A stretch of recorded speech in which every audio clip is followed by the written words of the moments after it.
मेरे YouTube page एस्ट्रोनॉइज पर आपका स्वागत है। नमस्कार, मैं हूं नरेश कुमार। सबसे पहले उन दर्शकों का धन्यवाद जिन्होंने पेज को सब्सक्राइब किया है, पेज के वीडियोस को शेयर कर रहे हैं, लाइक कर रहे हैं और कमेंट में अपनी राय भी दे रहे हैं कमेंट बॉक्स में। तो दोस्तों, इस वीडियो में गोल्ड सिल्वर की बात करेंगे। पिछले हफ्ते काफ़ी वॉलेटाइल था गोल्ड सिल्वर। अपने पिछले हफ्ते के जो लाइव था या जो मेरा ग्रुप है उसमें मैंने बताया था कि सिल्वर गोल्ड लगातार वॉलेटाइल रहेंगे लेकिन पॉजिटिव रहेंगे। तो हमने देखा कि गोल्ड ने $4000 के ऊपर की क्लोजिंग दी तमाम वॉलेटिलिटी के बावजूद, और सिल्वर भी जो है वो शुक्रवार को पॉजिटिव जो है वो क्लोज होने में कामयाब रहा। हालांकि शुक्रवार और गुरुवार दोनों दिन बहुत हाई वॉलेटिलिटी थी।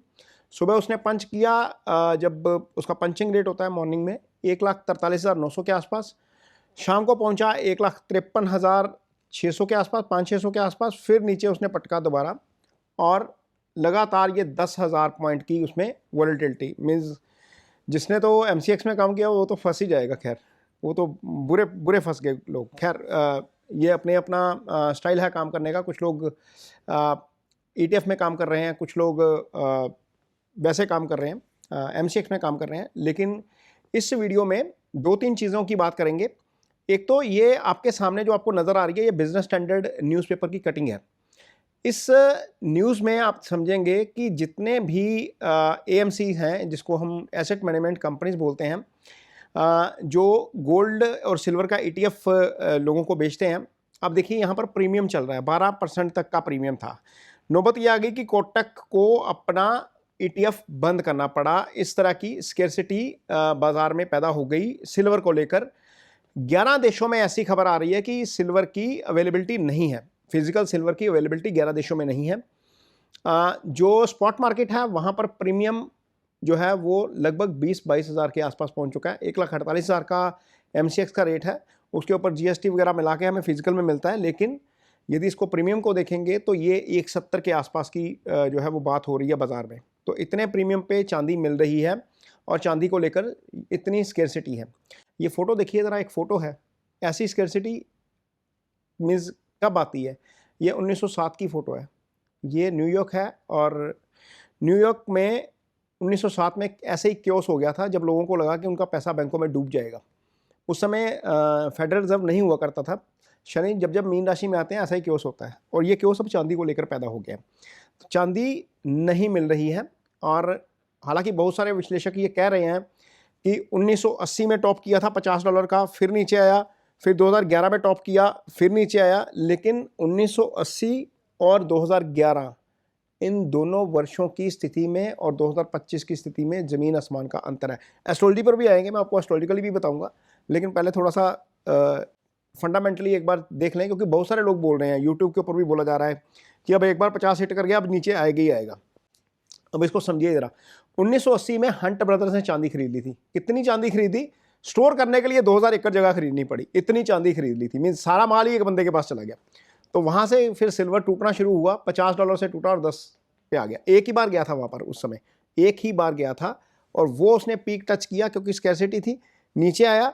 दोबारा जब 2011 में आया ना, तो उसने $40 के ऊपर ट्रेड करना शुरू किया था। पहले $40 के ऊपर काफ़ी दिन लगातार उसने ट्रेड किया, 15 या 17 बार शायद ट्रेड किया था उसने, 13 या 14 बार, शायद 13 या 14 बार $40 के ऊपर ट्रेड किया, फिर उसने हिट मारा। 2011 में फ़र्क ये था कि उसने एक दिन 40 बार ट्रेड किया, दूसरे दिन वो लगातार ऊपर गया, फिर नीचे पटका उसने लाकर। 2011 में फ़र्क ये था कि थोड़ा सा कंसोलिडेट हुआ, $40 के ऊपर ट्रेड किया, फिर ऊपर गया, फिर नीचे उसने पटका लाकर, और अब जब हम 2025 में हैं तो 17 बार $40 के ऊपर ट्रेड कर चुका है, और कंसोलिडेशन $40 के ऊपर लगातार हो रही है। और ये जो लेवल है अभी हमारे पास है, हम $48 के आसपास ट्रेड कर रहे हैं, $48 क्रॉस करके $48 के आसपास है, हाँ 47 पॉइंट कुछ के आसपास है, 47 का सपोर्ट लग रहा है। ये स्थिति में और उस स्थिति में ज़मीन आसमान का फ़र्क है। इस समय पब्लिक पार्टिसिपेशन हो रही है, इस समय इतनी पब्लिक पार्टिसिपेशन है कि लोगों को चांदी मिल नहीं रही है। ये हालत है, और सारे खरीद रहे हैं। मीन सेंट्रल बैंक खरीद रहे हैं, चाइना खरीद रहा है, रशिया खरीद रहा है, अमेरिका खरीद रहा है, और लोग तो खरीद रहे हैं। खैर, लोगों को लग रहा है कि अब चांदी ने बहुत रिटर्न दे दिया। मैंने अपने वीडियो में बोला था कि गोल्ड से ज़्यादा सिल्वर में रिटर्न आएंगे। ये मई में मेरा वीडियो एक पोस्ट हुआ था, 31 मई को। इस वीडियो में देखिएगा कि मैंने बोला था। और एक वीडियो मैंने डाला था अपना सेक्टर वाइज कि सेक्टर में कौन कौन से सेक्टर चलेंगे। उसमें भी मैंने बोला था कि गोल्ड सिल्वर जो है वो गोल्ड को आउट परफॉर्म कर जाएगा। ये वीडियो का स्क्रीनशॉट भी आपके सामने है, कौन से सेक्टर चलेंगे इस साल में, ये 2 वीडियो आप देखिएगा, उसमें आपको समझ आ जाएगी कि गोल्ड सिल्वर पे मेरा व्यू पहले क्या था। खैर अब अगले हफ्ते की बात कर लेते हैं, क्योंकि वॉलेटिलिटी पहले बहुत रही है, तो अगले हफ्ते कैसा रहेगा। सिल्वर में फिलहाल थोड़ी वॉलेटिलिटी देखने को मिल सकती है, लेकिन गोल्ड पे मैं अभी भी फर्म हूँ, क्योंकि मेरे इस पुराने वीडियो में मैंने बताया था 15 जून से लेकर 27 अक्टूबर तक जो है वो गोल्ड बुलिश है। अभी भी मैं गोल्ड पे अपने स्टैंड पे कायम हूँ। मुझे लगता है कि गोल्ड भी यहाँ से और बढ़ना चाहिए। उसका रीज़न समझिए। पहले तो एक फंडामेंटल रीज़न, जो एक क्राइसिस हो गया दोबारा चाइना और ट्रंप वाला।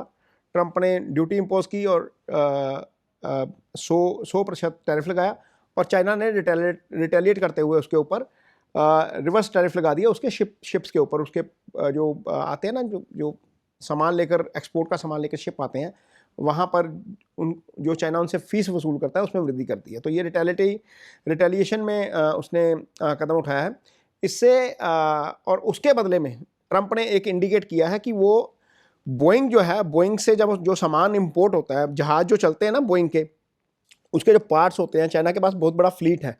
ट्रंप ने इंडिकेट किया अपने दूसरे मैसेज में कि वो अपने फ्लीट को, उसके जो फ्लीट हैं उसके लिए स्पेयर पार्ट्स नहीं देगा, उसकी एक्सपोर्ट की बैन लगा देगा। खैर चाइना की डिपेंडेंस नहीं है उसके ऊपर, 5% ही डिपेंडेंस बोइंग के ऊपर है, पहले 25% हुआ करती थी। वो एक अलग बात है। जैसे जैसे ये क्राइसिस दोनों में आपस में बढ़ेगा, क्योंकि अभी तो ट्रंप ने बोला, फिर चाइना ने रिटेलिएट कर दिया। हालांकि वो जो डेट है 1 नवंबर की है टैरिफ लागू होने की, उससे पहले कोई ट्रंप पलटी मार दें, जो कि उनकी आदत है, तो बात अलग है। लेकिन अदरवाइज गोल्ड यहाँ से निकलना चाहिए, आगे भी निकलना चाहिए। फंडामेंटली गोल्ड ठीक लग रहा है, एस्ट्रो साइकिल में गोल्ड ठीक लग रहा है। सूर्य की पोजीशन ऐसी है, मंगल की पोजीशन ऐसी है, गुरु की पोजीशन इस समय ऐसी है कि गोल्ड में पोजीशन अभी बनती है, गोल्ड भी यहाँ से चलेगा। और गोल्ड में अगले हफ्ते की यदि मैं बात करूँ तो चंद्रमा गुरुवार को रहेंगे मिथुन राशि में, ये अच्छा है गोल्ड के लिए। फिर कर्क में आ जाएंगे। कर्क चांदी को रिप्रेजेंट करती है, तो मंगलवार से आप मान के चलिए चांदी भी आगे चलनी चाहिए। उसके बाद सिंह में आएंगे चंद्रमा, और सिंह राशि गोल्ड को रिप्रेजेंट करती है। तो ये जो अगले हफ्ते की प्लानिटरी पोजीशन बन रही है, पहले दिन को छोड़कर, पहले दिन वॉलेटिलिटी आपको देखने को मिल सकती है, लेकिन अगले दिनों में आपको थोड़ा सा पॉजिटिव रुझान जो है वो गोल्ड सिल्वर में देखने को मिलेगा। गोल्ड में ज़्यादा है, सिल्वर में वॉलेटिलिटी रहेगी। जो सिल्वर में काम करते हैं वो अपनी पोजीशन संभल के बनाएं, लेकिन गोल्ड में मुझे लग रहा है कि आगे बुलिश ट्रेंड रहेगा, अभी भी रह सकता है। यदि मैं डॉलर टर्म की बात करूं तो 4190-4200 के आसपास का टारगेट जाना चाहिए, जो टेक्निकल चार्ट पे नज़र आ रहा है। अदरवाइज एजेंसीज जो हैं, जैसे गोल्डमैन सैक्स है, या आपकी बाकी रेटिंग एजेंसी हैं, S&P ग्लोबल है, या फिर आप जेफरीज हैं, जो ये टारगेट दे रहे हैं, मुझे लग रहा है कि ये टारगेट, जितना ये टारगेट दे रहे हैं उससे आगे गोल्ड चलना चाहिए। जेफरीज $6600 का टारगेट दे रहा है, गोल्डमैन सैक्स अब $5000 के आसपास की बात कर रहा है। तो मुझे लग रहा है कि अभी ये टारगेट अभी उनके छोटे हैं, अगले साल गोल्ड इससे ज़्यादा चमकेगा। और जिनके पास पोजीशन है गोल्ड में, मैं फिजिकल की बात कर रहा हूँ, मैं सट्टा की बात नहीं कर रहा। ये वीडियो जितने भी लोग देख रहे हैं, वीडियो देखकर ट्रेड मत करिए, अपने फाइनेंशियल एडवाइज़र की मदद ज़रूर लीजिए। ये वीडियो आपकी जानकारी के लिए बनाया जा रहा है, आपको सट्टा मरवाने के लिए नहीं बनाया जा रहा। तो ये ध्यान रखिएगा, इसको लेकर कोई भी इन्वेस्टमेंट करने से पहले अपने फाइनेंशियल एडवाइज़र की मदद जरूर लीजिए। ये वीडियो आपको कैसा लगा इस पर कमेंट बॉक्स में अपनी राय जरूर दीजिए। यदि वीडियो अच्छा लगे तो इसे शेयर जरूर करिए, पेज को सब्सक्राइब जरूर करिए। इसके साथ ही मुझे दीजिए इजाजत। नमस्कार।